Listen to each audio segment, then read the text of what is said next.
এখানে কথা বলার মতো যেই ইসলামিক তাত্ত্বিক যেই যোগ্যতা এবং যেই জ্ঞান যেটি প্রয়োজন সেটি আমার নাই। আমি গত 1 বছর এবং আমার বিশ্ববিদ্যালয়ের 7 বছর 6 বছরের যে অভিজ্ঞতা আমার হয়েছে এবং আমার এই গত বেড়ে ওঠা সব মিলে ইসলাম, বাংলাদেশ এবং আমাদের সমাজ ব্যবস্থার আলোকে আমার যেই কিছু অভিজ্ঞতা হয়েছে আমি সেটি আপনাদের সামনে শেয়ার করতে পারি। সেটি নিয়ে কি করা উচিত বা কি করা উচিত নয় সেটি বলার মতো যোগ্যতা বা জ্ঞান আমার নাই। আমি শুধুমাত্র প্রেক্ষাপটটা আপনাদের সামনে উপস্থাপন করতে পারি। আমরা দেখেছি দীর্ঘ সময়ে আমাদের যে সমাজ ব্যবস্থা, এই সমাজ ব্যবস্থাটাকে ইসলামী ফবিক করে রাখা হয়েছে।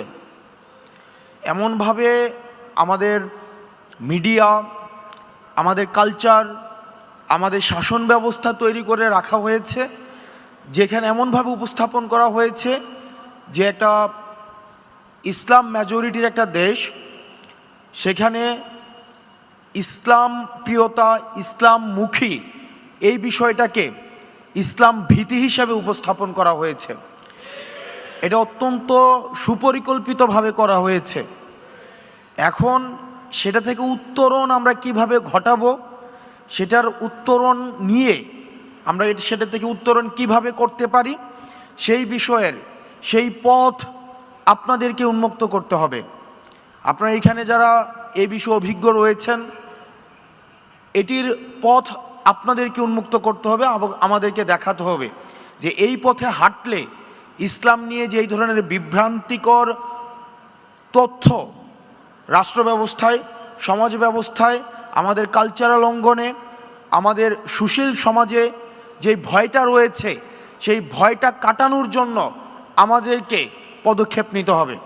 এবং পদক্ষেপ কি হতে পারে সেগুলো আপনারা আলোচনার মধ্য দিয়ে নির্ধারিত করতে হবে। আর আমরা রাজনৈতিক পরিসর থেকে আমরা এটি নিশ্চিত করতে চাই, সেটি হচ্ছে যে আমাদের সমাজে, আমাদের দেশে ইসলামোফোবিয়ার আর কোনো স্থান হবে না। একই সাথে অতীতে আমরা যেটি দেখেছি যে আমাদের দাড়ি টুপিওয়ালা যারা আছে, আমাদের ইসলামী অঙ্গনের যে মানুষগুলো আছে, তাদেরকে নিয়ে একটা দীর্ঘ সময় হাসিনা এই ফেসিবাদের সময় জঙ্গি নাটকের বিভিন্ন নাটক মঞ্চস্থ করেছে। দেশে যেভাবে ইসলামী ফোবিয়াও থাকবে না, একই সাথে এই জঙ্গি নাটকও আর থাকবে না, একই সাথে কোনো ধরনের এক্সট্রিম